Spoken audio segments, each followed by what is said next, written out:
¿Qué tal? Muy buenas noches. Les informa José Armando Ronzas. Gracias por acompañarnos en su noticiero cierre de edición. Iniciamos con lo siguiente, con la variante Delta, que tiene contra la pared a las autoridades de salud a través de toda la nación. Está obligando a algunos estados a reconsiderar restablecer las restricciones y poner como requisito el vacunarse o someterse a un examen semanal del coronavirus. Wendy Castillo con más información.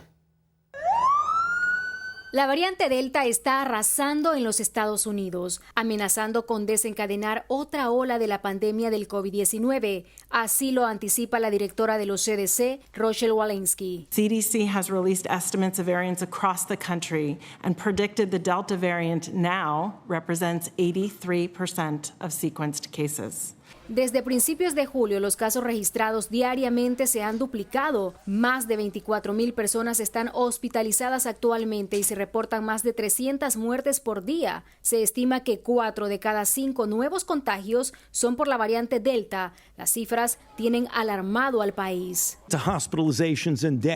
Anthony Fauci, director del Instituto Nacional de Alergias y Enfermedades Infecciosas, es uno de los que culpan a los no vacunados de la grave situación. Según el experto, ellos han contribuido a que la agresiva variante Delta se convierta en la dominante en Estados Unidos. La crisis ha llevado a algunas ciudades a reconsiderar restablecer las restricciones o a tomar medidas estrictas, como es el caso de Los Ángeles. Mientras tanto, la ciudad de Nueva York obligará a los trabajadores de sus centros médicos y hospitales públicos a vacunarse o hacerse pruebas de coronavirus cada semana.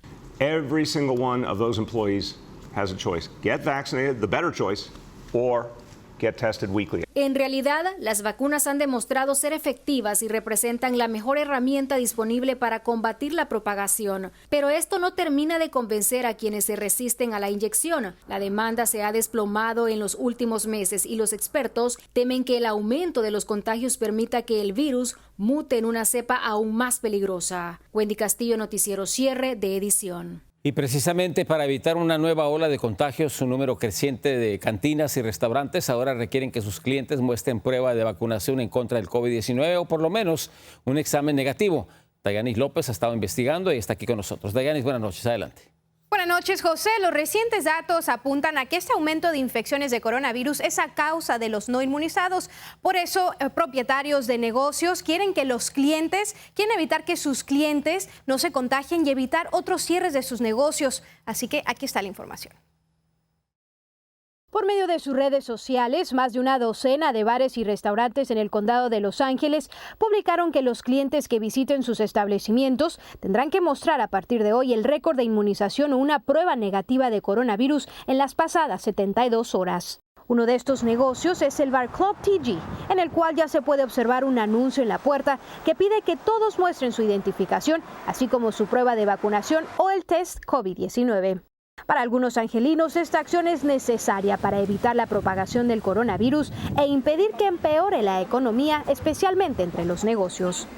Tanto no cierran sus negocios como que también uno ya está más tranquilo. En el condado de Los Ángeles, California, únicamente cerca de 4 millones de residentes están inmunizados a causa de la desinformación y el miedo a las vacunas. Yo opino que está bien porque los casos están subiendo bastante, entonces más que nada tenemos que cuidarnos todos. Algunos ya estamos vacunados, algunos no se quieren vacunar. Lupita Martínez, propietaria de una pastelería-restaurante, a pesar que todavía no toma la iniciativa de pedir prueba de COVID-19 o el récord de inoculación a sus clientes, apoya esta acción. A mí se me hace bien, porque es que al no vacunarse están exponiendo a las demás personas. Inclusive las hospitalizaciones, contagios y muertes son tan graves que si California todavía estuviera usando el sistema de reapertura COVID-19, el condado de Los Ángeles estaría en el nivel púrpura, el más restrictivo. Estamos como, es un dicho muy mexicano, con el agua y llenos de sed, porque tenemos las vacunas y no quieren aprovechar. Hay muchos países que quisieran tener de la marca que fueran las vacunas y nada más tienen un 5%, unos no tienen nada de vacunas.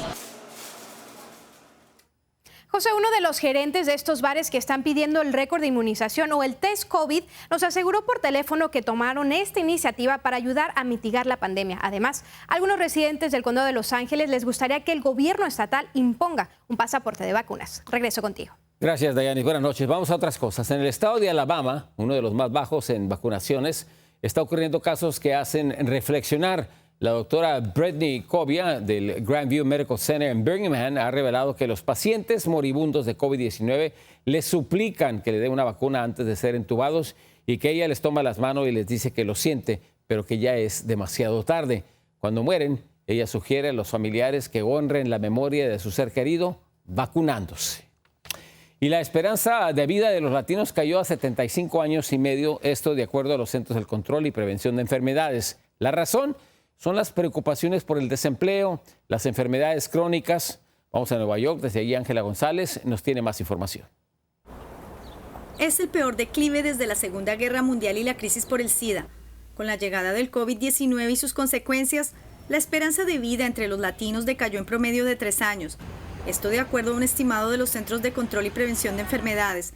Factores como preocupaciones por falta de empleo y deudas, mala alimentación, enfermedades crónicas y situaciones precarias y sin protección contra el COVID-19 podrían haberlos empujado a un grupo de salud desaventajada. Los hispanos comemos más cosas malas, no nos cuidamos mucho desde pequeños hasta ahorita, nos pega más fuerte por eso. La representación sesgada en trabajos de primera línea que han llevado a cabo los habría puesto muy por detrás de la esperanza de vida en otros países desarrollados. En Nueva York, los vecindarios más golpeados por el virus con un índice por encima del 3% se encuentran en el sur de Staten Island, Central Harlem y Washington Heights, todos con alta población hispana. Es verdad, se expone uno más cuando no tiene uno recursos y tiene que ir a buscarlo para poder subsistir, ahí sí está difícil también. La expectativa de vida de los estadounidenses blancos bajó a 77 años y 3 meses, pero está 1 año y 8 meses por encima de los hispanos, exponiendo una vez más el impacto de las disparidades raciales del COVID-19. Si bien la brecha es muy grande entre un sector pudiente y que accede a todo esto y estos sectores es muy grande, pero por lo menos acerca un poquito más a que se vaya lentamente dando esa igualdad, ¿no? La falta de acceso al seguro médico, incluso la barrera del idioma y las viviendas que son ocupadas y están rebasadas podrían también estar contribuyendo a desmejorar estas cifras. Desde Nueva York, Ángela González, Noticiero Cierre de Edición. Y minutos antes de vencerse las restricciones de viajes a la República Mexicana y al Canadá, la administración del presidente Joe Biden ha decidido extender 1 mes más, es decir, que las fronteras van a permanecer cerradas hasta el próximo 21 de agosto, limitando los viajes no esenciales. Hay que recordar, sin embargo, que la medida no va a aplicarse para el comercio ni para quienes viajan por motivos médicos o por motivos académicos. Y se acabó la luna de miel del presidente Joe Biden. Su administración perdió fuerza y está quedando a deber varios proyectos que fueron promesas de su campaña política, como la reforma migratoria. En Washington, Alfredo Miranda nos tiene más información. En una reunión de gabinete al marcar 6 meses de su administración, el presidente Biden dijo estar cumpliendo sus promesas. Celebró el logro económico con base en el plan de rescate del coronavirus que permitió la vacunación masiva, el envío de cheques a las familias y la creación de trabajos. Nos ayudó a crear 3 millones de trabajos, más que ninguna otra administración en sus primeros 6 meses. El presidente dijo que esto abre las puertas hacia el boom económico. También habló de la recuperación del liderazgo de Estados Unidos en el contexto internacional. Está en un momento muy exitoso de su presidencia, porque pudo calmar un poco las aguas, combatió con éxito el coronavirus y ha reinstituido el liderazgo mundial de los Estados Unidos con sus encuentros durante su gira en Europa. El presidente reconoció que existen promesas de campaña que aún no se lograron, entre ellos la reforma migratoria. Tenemos que abordar el problema de inmigración. Estamos trabajando duro para lograrlo de forma seria y humana. Otro de los desafíos que enfrenta Biden es la aprobación del presupuesto de $3.5 billones y el plan de infraestructura de 1.2 billones que se negocia de manera bipartidista y en el que los republicanos no están dispuestos a ceder. Estamos hablando de inversiones de infraestructura a largo plazo que se pagarán en muchos años. Pero, ¿quieren votar antes de que exista un acuerdo? Este truco está destinado a fracasar. El deseo del presidente por cumplir sus promesas al país se enfrenta a la realidad en la que la aprobación de propuestas legislativas como la reforma migratoria, policial y otras no está garantizada debido a la débil mayoría del Partido Demócrata en el Congreso. El hecho que los republicanos controlan el Senado y no le permiten a los demócratas de aprobar legislación. Hay frustración en este sentido por la falta de avances en materias muy importantes. Desde Washington, Alfredo Miranda, cierre de edición. En otra información, la vicepresidenta Kamala Harris se va a reunir este jueves con un grupo de beneficiarios de DACA. El encuentro se va a llevar a cabo después del fallo de un juez federal del estado de Texas que dictaminó que el programa de protección es ilegal y también impide que se aprueben nuevas solicitudes. La Casa Blanca afirma que el fallo convierte en urgente la aprobación de una reforma migratoria. Y el viaje al espacio de Jeff Bezos ha indignado a dirigentes sindicales. Las palabras del magnate a su regreso a la Tierra, agradeciendo a sus trabajadores por pagar el vuelo, ha encendido la mecha de muchos. Stuart Applebaum, presidente del sindicato de tiendas minoristas, criticó a Bezos por no pagarle bien a sus trabajadores de manera justa y también lo criticó por gastar el dinero en cosas que él llama innecesarias. Una breve pausa, los invitamos a que sigan con nosotros.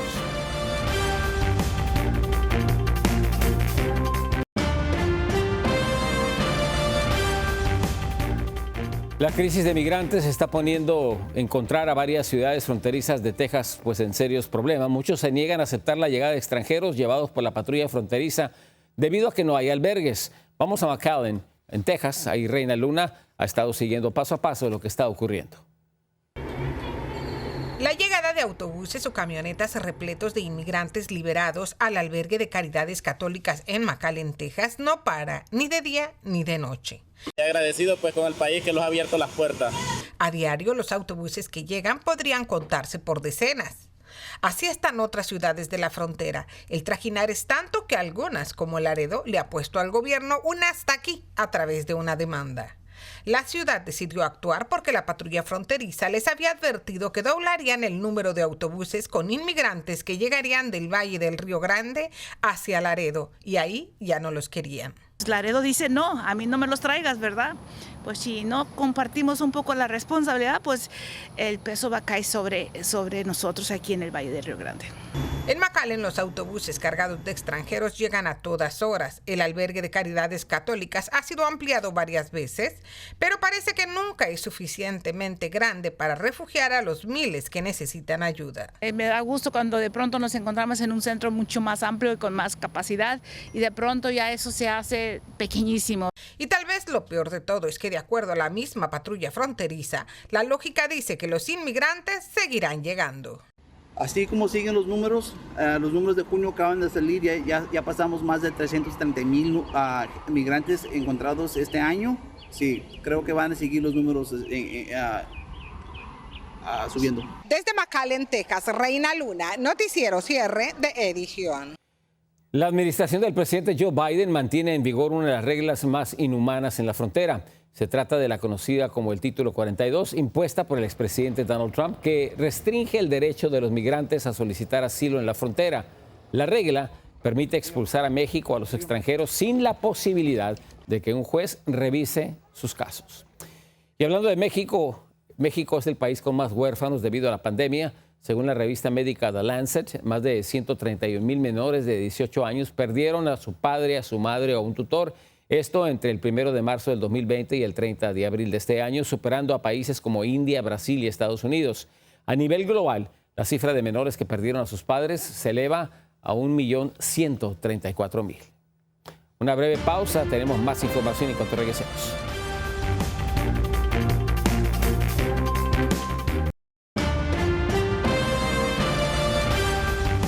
La rápida acción de dos policías evita una desgracia, esto en Melbourne, en la Florida. Un hombre cayó a un río y se encontraba atrapado en su vehículo bajo el agua sin poder salir. Después de varios minutos, oficiales policíacos lograron sacarlo, pero no tenía pulso y no respiraba. Los agentes iniciaron resucitación cardiopulmonar y gracias a esa acción el hombre salvó su vida. Y el ex líder de la secta NXIVM deberá pagar $3.5 millones a sus víctimas. Estamos hablando de Keith Raniere, sentenciado a 120 años de prisión. Él dirigía una red de tráfico sexual y también marcaba a las mujeres como ganado en rituales realizados por una llamada hermandad secreta.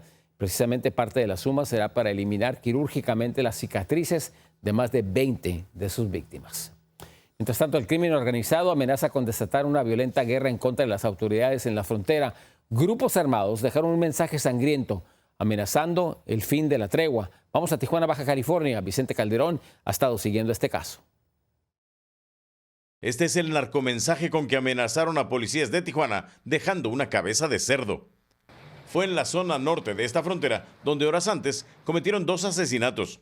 Pero los jefes policíacos no parecen dar mucha importancia a este tipo de situaciones. Hoy hay un cambio en la mística al interior de la policía. Fue mi apuesta. El mensaje, firmado supuestamente por el cártel Jalisco Nueva Generación, advierte textualmente a los uniformados: se acabó la tregua. Los ataques contra agentes policíacos se intensificaron en semanas recientes. Enfrentamientos entre pistoleros de Jalisco contra los de Sinaloa ocurren a diario. Tanto así que el secretario de Marina calificó a Tijuana como la ciudad más violenta de todo México. Y eso que no mencionó los 1,151 asesinatos registrados hasta hoy. Se va a fortalecer la inteligencia operativa, la territorialización de las fuerzas de seguridad, así como la judicialización para abatir la impunidad. Una vez más, el gobierno federal anuncia una nueva estrategia para las zonas más peligrosas del país. 50 municipios en estas 5 regiones y hay que decir que está Tijuana, Ciudad Juárez, León, Acapulco, Culiacán, Cajeme. De vez en cuando en Tijuana, la Fiscalía Federal destruye drogas decomisadas por este corredor del narco, donde la organización criminal de alias El Mencho pelea el control al cártel de Sinaloa.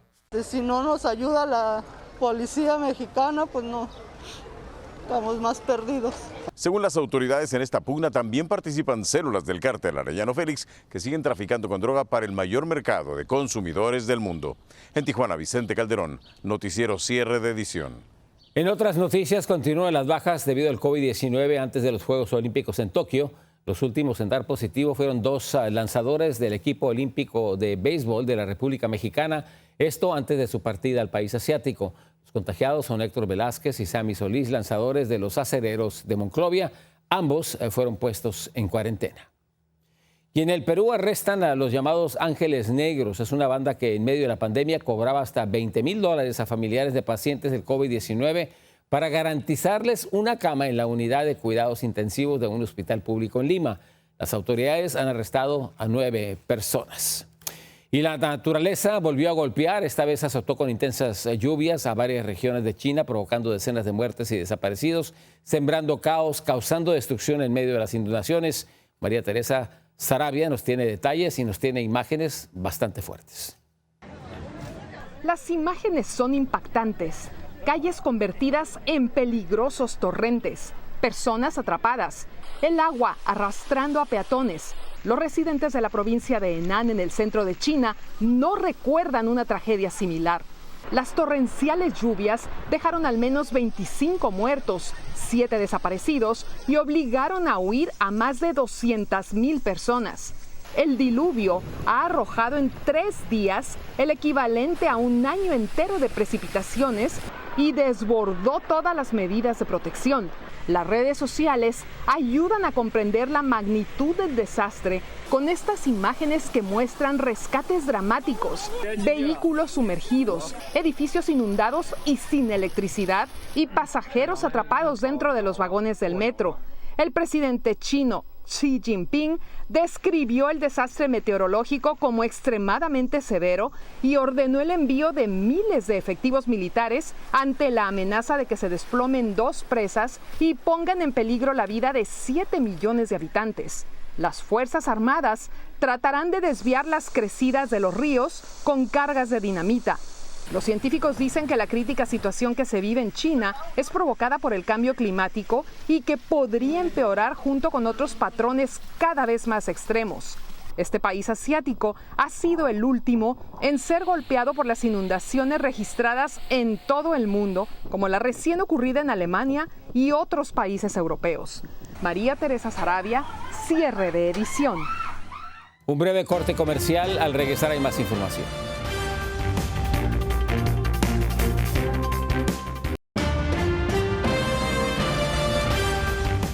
En Colombia, los niños aprenden a identificar minas antipersonales y evitar mutilaciones y también evitar muertes. Con ayuda de la organización sin fines de lucro Halo Trust, los menores son capaces de identificar los peligros en sus comunidades. Durante la guerra interna, los grupos armados llenaron de explosivos las zonas del conflicto. Desde 1990, alrededor de 12,000 personas han resultado heridas o han perdido la vida por culpa de las minas. Esto, de acuerdo a las autoridades, el 62% de las víctimas han sido niños. Y un violento remolino de viento interrumpió un encuentro de fútbol en Bolivia. Vea esto, ¿eh? El fenómeno conocido como Diablo de Polvo se dirigió con furia a los jugadores y pareció perseguir curiosamente al árbitro, quien desapareció entre la densa columna de polvo en medio de la final del torneo en el municipio de Achocaya.